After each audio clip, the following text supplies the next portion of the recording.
الحمد لله وكفى وسلام على عباده الذين اصطفى أما بعد فأعوذ بالله من الشيطان الرجيم بسم الله الرحمن الرحيم يا أيها الذين آمنوا اتقوا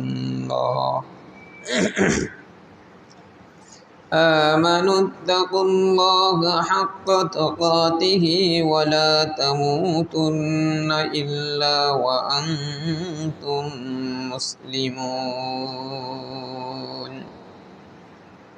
صدق الله مولانا العظيم وصدق رسوله النبي الكريم ونحن على ذلك لمن الشاهدين والشاكرين والحمد لله رب العالمين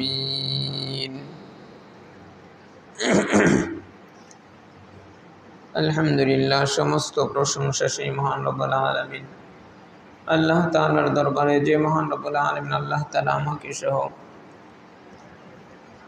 আপনাদেরকে জুমার সালাত আদায় করার লক্ষ্যে মসজিদে আসার বসার তৌফিক দান করেছেন, এর জন্য সকলেই পড়ে নিই আলহামদুলিল্লাহ।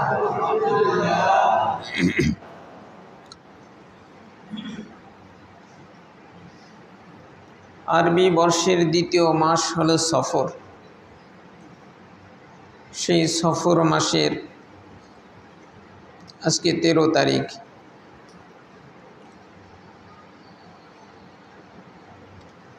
আমরা গত জুমায় যে আলোচনা করতেছিলাম সেটা হলো মূল বিষয় যে আমরা মুসলিম।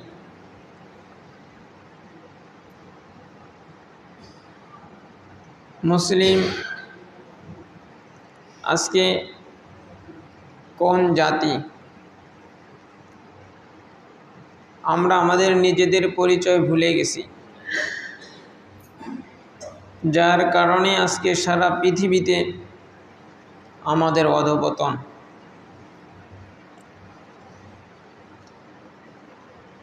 দুনিয়ার দিক দিয়ে অধঃপতন আর আখিরাতের দিক দিয়ে অধঃপতন।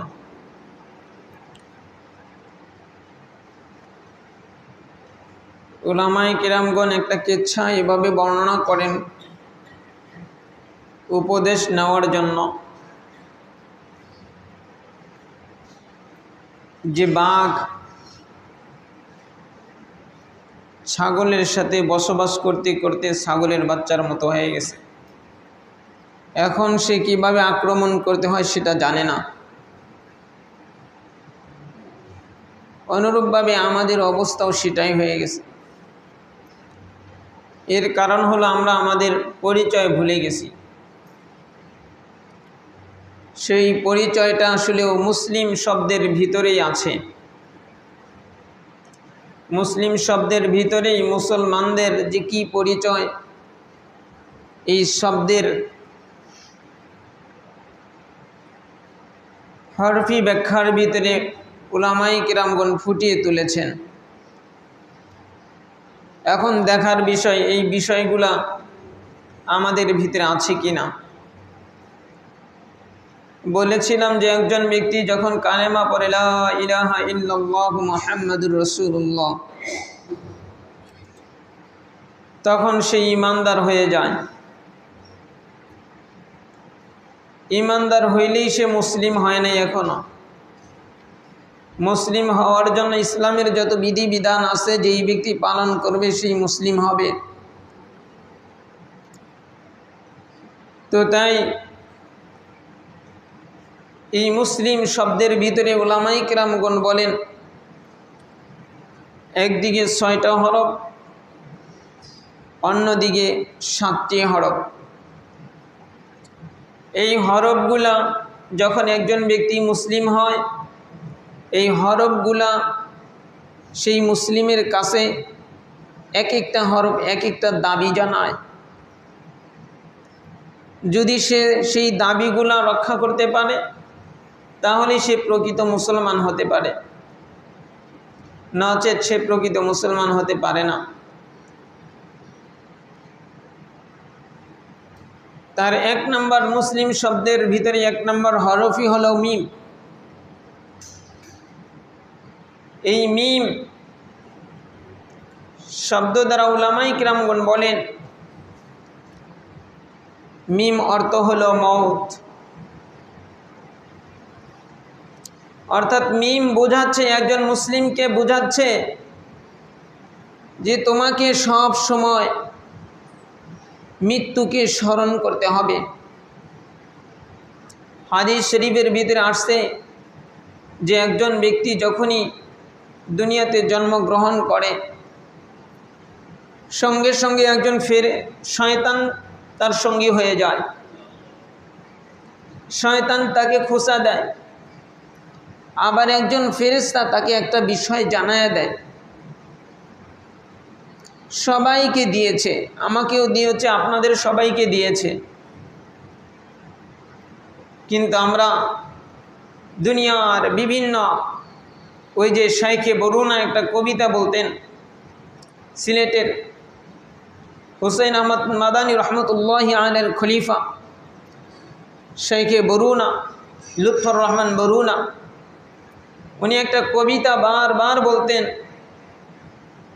কবিতাটা এরকম ছিল যে ভাটির দেশে মানুষ আমি, ভাটির দেশে গড়, উজান দেশে কেউ নাই রে ভাই, সবাই আমার পর। আমরা সকলেই ভাটির দেশ, আখিরাত সেইখানকার বাসিন্দা আমরা। এই যে উজান দেশ, এই দুনিয়া, এটা হলো উজান দেশ। এই উজান দেশ কেউ আপন না,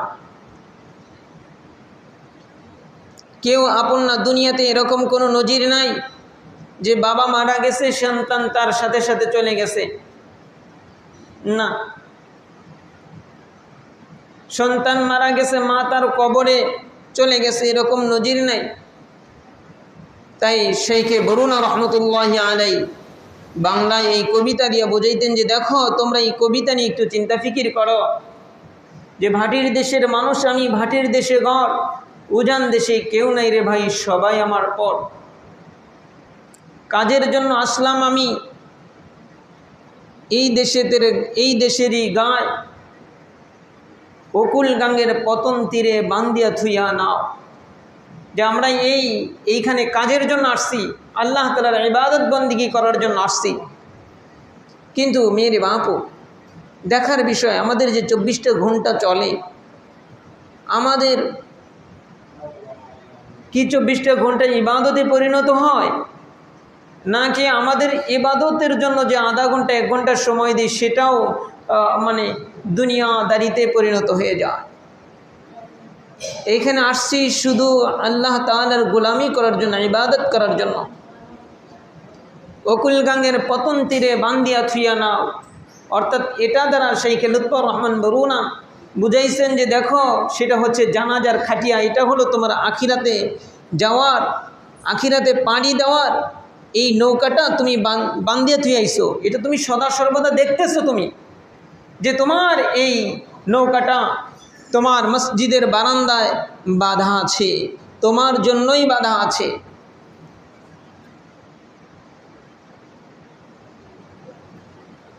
এই হাটেতে আইসা দেখি আজব খেলা চলে, কাজের খবর নাই রে ভাই, খেলায় গেলাম ভুলে।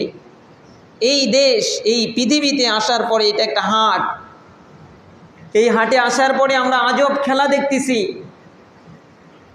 কেউ দুনিয়া কামানের খেলায় মেতে আছে, কেউ তার সংসার সাজানোর খেলায় মেতে আছে, কেউ তার কেরিয়ার গড়ার খেলায় মেতে আছে, কেউ তার সন্তান সন্ততি এই আনন্দ ফুর্তিতে মেতে আছে। আমরাও কি করলাম, এদের সাথে সাথে আমরাও মিশে গেলাম, আমরাও এই খেলার মজায় খেলতে আসি। হযরত বলেন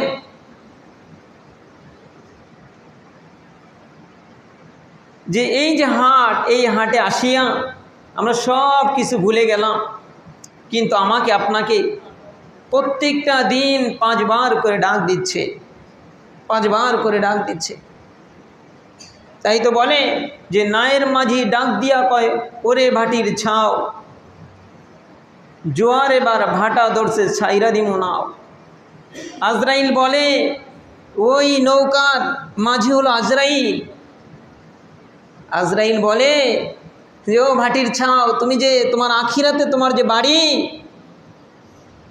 তুমি তো এই হাটে আইসা বাজার সদাই না করিয়া তুমি তো এই যে সাপের খেলা দেখতেছে তুমি সেইখানেই খেলতে আসো, কিন্তু ওই যে দেখো সন্ধ্যা হয়ে যাচ্ছে, নৌকা এবার ছেড়ে দেব, তুমি তো বাজার করোই নাই। মেরে বাবু, তাই তো আমি আর আপনি ওই যে যখন দুনিয়াতে আসছি, আরো লম্বা কবিতা, আমি সকাল থেকে এই কবিতাটাই বারবার পড়তেছিলাম। আজকে ওইভাবে একটা খাতায় লিখছি, কিন্তু আমি আমার ডায়েরিতে ওই পয়েন্টটা উঠাইতে পারি না।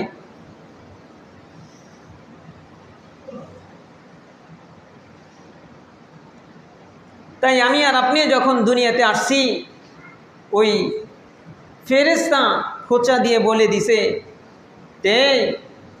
তুমি যে দুনিয়াতে যাচ্ছ, মনে রাখিও তুমি যখনই জন্মগ্রহণ করছো, ওই সঙ্গে সঙ্গে তোমার মৃত্যুটাও জন্ম হয়ে গেছে। তোমার মৃত্যু, এই মৃত্যুটাও কি হয়ে গেছে? জন্ম হয়ে গেছে। আমার আপনার মৃত্যু জন্ম হয়ে গেছে, কিন্তু দেখার বিষয় আমরা কে কতটুকু মৃত্যুর প্রস্তুতি নিতে পেরেছি। নিজেকে একটু জিজ্ঞাসা করলেই বের হবে। আমি আর আপনি 10 দিন 15 দিন 1 মাসের জন্য ঢাকা শহরে কাজ করার জন্য যাব। দেখেন এই 10 দিনের প্রস্তুতি আমি যখন বের হব, তার 1 ঘন্টা 2 ঘন্টা 3 ঘন্টা আগ থেকেই আমার ব্যাগ সাজতে থাকে, আমার বিবি রান্না বান্না করতে থাকে। কিন্তু মেয়েরে বাপু, আমার আপনার যে মৃত্যু অনিবার্য। আর এখন পৃথিবীতে তো মৃত্যুর খেলা চলতেছে। বিশেষ করে এই করোনার পর থেকে মৃত্যুর খেলা চলতেছে।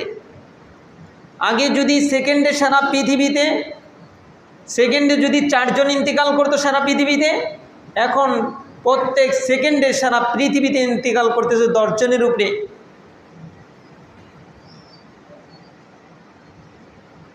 তাই কোন সেকেন্ডটায় আপনার আমার মৃত্যু আল্লাহ তাআলা রেখে দিয়েছে, ওই সেকেন্ডটা কনসম জেনে এসে যায়, কিন্তু আমাদের খবর নাই রে বাবা।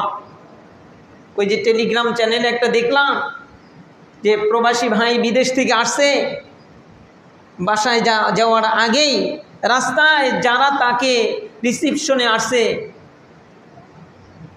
বাড়ি পর্যন্ত আর যাইতে পারে নাই,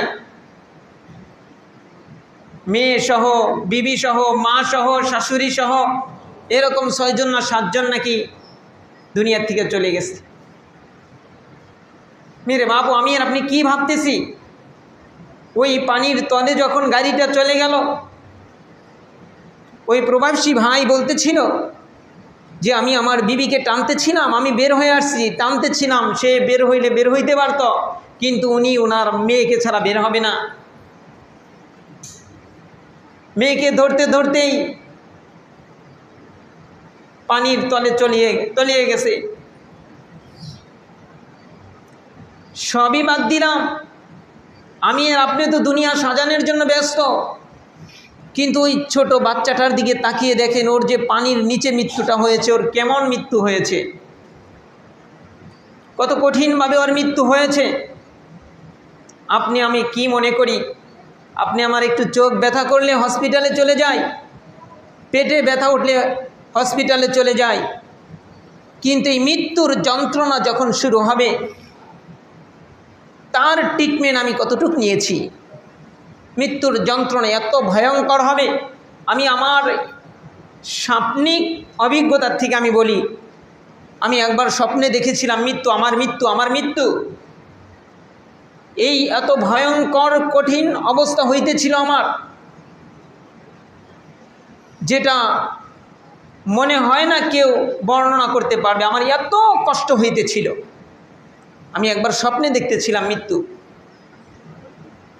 সেই ভয়ঙ্কর কঠোরতার কতটুক আমরা প্রস্তুতি নিয়েছি। আমি আর আপনি তো দুনিয়া সাজানোর জন্য ব্যতিব্যস্ত হয়ে গেলাম। তাই মেরে বাপও, আমি যখনই মুসলিম, আমি যখনই আল্লাহ তাআলার উপরে বিশ্বাস স্থাপন করেছি, এই মুসলিম শব্দের প্রথম মিমের দাবি হলো যে তুমি সব সময় মৃত্যু মৃত্যু এটাকে স্মরণ রাখবা।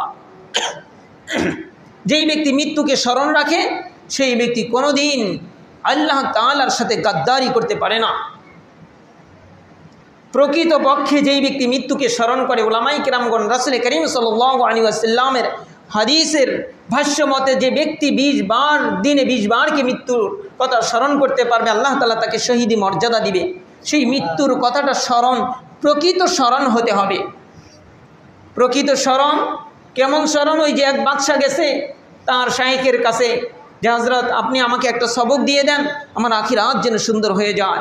তখন তাকে বলছে যে তুমি প্রত্যেক দিন 100 বার মৃত্যুকে স্মরণ করবা। উনি একটা তাসবিহ বানিয়েছে। আমরা যেরকমভাবে ওই যে নামাজের পরে কেউ দেখি 5 বার তাসবিহ পড়ার আগেই তার পুরা 33 তাসবিহ পড়া শেষ হয়ে যায়। তো ওই বাদশার মতো কী করছে, ওই বাদশা তাসবিহ দিয়ে শুধু মৃত্যু মৃত্যু মৃত্যু। কিন্তু 1 মাস চলে গেছে, তার কোনো কি নাই, পরিবর্তন নাই। এই যে আমরা যারা শাইখের কাছে যাই, পীর সাহেবের কাছে আমরা যারা যাই, আমাদের কোনো পরিবর্তন নাই, কারণ আমাদেরও তো ওই রকম স্মরণ। তারা বলে এইভাবে চলবা, আমরা মনে করি যে কিছু জিকির করলেই মনে হয় যে হয়ে গেল। না বাবা, এত সহজ না, এত সহজ না। আমার হযরতওয়ালার কয়েকটা কথা তাইলে শোনাই আপনাদেরকে। আমার হযরতওয়ালা যখন উনার শাইখের হাতে উনি বায়াত হলেন, ওনার শাইখ যখন ঢাকায় আসছে তখন বলছে যে আব্দুল মতিন তুমি কি করে তুমি গাড়িতে উঠে বসে থাকিও, আমার চট্টগ্রামে প্রোগ্রাম আছে সেইখানে তুমি যাইবা। গাড়িতে উনি যা আগেই উঠে বসে আসছে, কিন্তু খাদেমরা আর চেনে নাই আমার হজরতকে। ওনাকে নামায় দিছে, অল্প বয়সের ছেলে নামায় দিছে।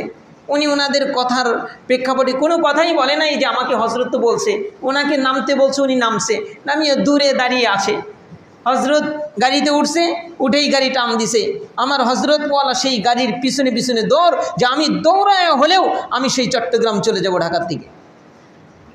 দৌড়াইছে কয়েক কিলোমিটার, যখন দৌড়াইছে, দৌড়ানোর পরে উনি তারপরে কি করছে, তারপরে গাড়িতে চড়ে সেই চট্টগ্রাম গেছে। সেই জামানায় তার ফোন নাই, খালি জানে যে চট্টগ্রামের অমুক জায়গায় তার মাহফিল। সে সেইখানে গিয়ে গিয়ে বাড়ি বাড়ি হজরতকে খুঁজছে, বাড়ি বাড়ি হজরতকে খুঁজছে। এমনি আল্লাহ তাআলা তাকে এত উচ্চ মাকাম দান করে নাই যে এই যে কিছুদিন আগেই, এবং কি এটা তো আমার হজরতওয়ালার শাগরেদ বলেই দিয়েছে যে এইরকম সমস্যায় যদি কেউ পড়েন আমার হজরতের কাছে যাবেন। যে বাচ্চাটা কিছুদিন ধরে হারিয়ে গেছে, পায় না, বাচ্চার বাবার সাথে হজরতওয়ালার সম্পর্ক, বাবা আসছে, বাবা এসে বলতেছে হজরত কি বলবো, এটা তো দুনিয়া হয়ে যায়, কিন্তু তারপরেও পেরেশানিতে আছি, যদি আপনি একটু সহযোগিতা করতেন। তখন বলে বাবা বলো কি সহযোগিতা? যে হজরত আমার ছেলেটা কয়েকদিন যাবৎ হারিয়ে গেছে, যদি আপনি একটু দোয়া করতেন। ঠিক আছে, দোয়া করা শুরু করে দিয়েছে। দোয়া করার পরে দোয়া শেষ করছে, আবার বলে আবার একটু দোয়া করি আমরা, আবার দোয়া করছে। দোয়া করার পরে বলতেছে এখন একটু বাসায় ফোন দিয়ে দেখো না। বাসায় ফোন দেওয়ার জন্য বাইরে আসবে, বাইরে না আসি, কয় না এইখানেই ফোন দাও। ফোন দিয়েছে, ওনার বিবি ফোন ধরছে, বলি এই মাত্র আমাদের সন্তান বাসায় এসে পৌঁছে গেছে। মেরে বাবু, এটা এমনিই হয় নাই, এটা এমনিই হয় নাই। আজকে তো আমরা এই রকম মানুষ, যেই মানুষগুলার পেটে জন্ম নেবে সেই মানুষগুলাকেই তো আমরা ধ্বংস করে দিয়েছি। আরে এরা যাদের পেটে জন্মগ্রহণ করছে তাদের ইতিহাস বলতে গেলে তো কয়েক জমা লাগবে। মায়েদের ইতিহাস, আমি এই যে বুধবারে যেই মায়েরা আসে এদেরকে বলি যে তারা বিয়ের পর থেকে ভিন পুরুষের ছায়া কেমন তারা দেখে নাই, যার কারণে তাদের পেটে এরকম মহামানব জন্ম নিয়েছে। আর আজকে আমাদের বিবিদের অবস্থা, আমাদের মেয়েদের অবস্থা, মনে রাখিয়েন বাবা, মনে রাখিয়েন এই কথাটা, যদি পারেন স্বর্ণ অক্ষরে লিখে রাখবেন যে আপনার বিবি, আমার বিবি, আপনার মেয়ে, আমার মেয়ে যারা বেপর্দায় চলে এরা কোনোদিন ওলি আল্লাহ জন্ম দিতে পারবে না, কোনোদিন ওলি আল্লাহ জন্ম দিতে পারবে না, কোনোদিন ওলি আল্লাহ জন্ম দিতে পারবে না। আর এরা তো ভালো মানুষের জন্ম দিতে পারবে না, একটু যে ভালো মানুষ, সমাজের নীতিবান মানুষ, এটাই পারবে না। বাটিগুলা চালায় দেয়। তাই মেরে বাপো, এক নম্বর কথা হলো যে মত, ওই যে বাদশাহ মৃত্যুকে তসবির গোটার মতো টানতেছে, তখন বাদশার কোনো পরিবর্তন নাই। তারপরে গেছে যে হজরত আমার তো কোনো পরিবর্তন হলো না, তখন বলে তোমার বাদশাহীটা আমাকে কিছুক্ষণের জন্য দিবা। ঠিক আছে, দিছে। হজরত সেইখানে বসছে, বসার পরে এখন অর্ডার দিয়েছে জল্লাদকে যে বাদশার গর্দানটা নামায় দাও, বাদশার গর্দানটা নামায় দাও। এখন সে তো চিন্তায় পড়ে গেছে, হায় হায় আমি কি করলাম। এখন আর তার খানা দানা কোনো কিছুই ভালো লাগে না, এখন আর তার খানা দানা কোনো কিছুই আর ভালো লাগে না। তখন ওই শায়েক বুঝাইতে চেয়েছিলেন, দেখো মৃত্যুকে স্মরণ করলে এরকমভাবে মৃত্যুকে স্মরণ করিও। আমরা তো মৃত্যুকে স্মরণ করি আর ওদিকে সুদঘুষের সাথে আমরা জড়িত আছি, ওদিকে আমাদের চোখের গুনাহ জারি আছে, ওদিকে আমার লজ্জাস্থানের গুনাহ জারি আছে, ওদিকে আমার দিল দিমাগ দিয়ে আমরা গুনার সাগরে হাবুডাবু খাচ্ছি। এদিকে আমরা মৃত্যুকেও স্মরণ করি, বলি মৃত্যুকে স্মরণ করি না। বাবা, মৃত্যুকে প্রকৃতপক্ষে যে ব্যক্তি মৃত্যুকে স্মরণ করবে সে কোনোদিন এরকম হতে পারে না। দ্বিতীয় নাম্বার হলো সিন। সিনের দাবি হলো তুমি যখনই মুসলিম হয়েছ তোমাকে সিজদা দিতে হবে। কি দিতে হবে? সিজদা দিতে হবে। রাসূল করিম সাল্লাল্লাহু আলাইহি ওয়াসাল্লামের সাহাবায়ে কেরাম রাসূল করিম সাল্লাল্লাহু আলাইহি ওয়াসাল্লামকে জিজ্ঞাসা করলেন, ইয়া রাসূলুল্লাহ, কিসের মাধ্যমে আমরা আল্লাহ তাআলার সবচেয়ে নৈকট্য অর্জন করতে পারবো? কয় সেটা হলো সিজদা। হযরত মুসা আলাইহিসসালাতু ওয়াসসালাম রব্বে কারিমকে বলে, আয় রব্বে কারিম, আমার পরে কি আপনি কোনো মানুষের সাথে আপনি কথা বলবেন? মুসা আলাইহিসসালাতু ওয়াসসালামকে রব্বে কারিম বলে দেয় যে মুসা, তোমার পরেও আমার একজন নবী আসবে, তার নাম হলো জনাবে মুহাম্মদুর রাসূলুল্লাহ সাল্লাল্লাহু আলাইহি ওয়াসাল্লাম। কয় সেই নবীর উম্মতদের সাথে আমি রব্বে কারিম কথা বলবো।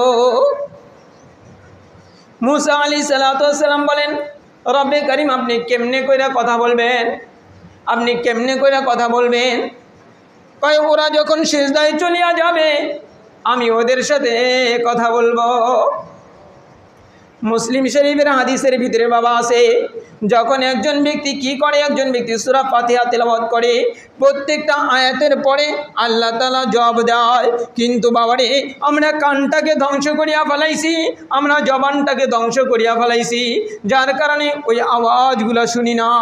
ওই যে উজানির কারি ইব্রাহিম সাহেব রহমতুল্লাহি আলাইহি, উনি যখন কোরআনুল কারীম তেলাওয়াত করত একটু পরে পরে বেহুশ হইয়া যাইত। ওনাকে বলা হয়তো যে হযরত আপনি কেন বেহুশ হন? বলে না।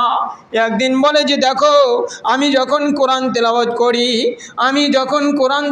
করি ওই কোরআনের আয়াতের ভিতরে আমি এমন নূর দেখতে পাই যেন আমার আল্লাহ সেইখানে বসে আছে।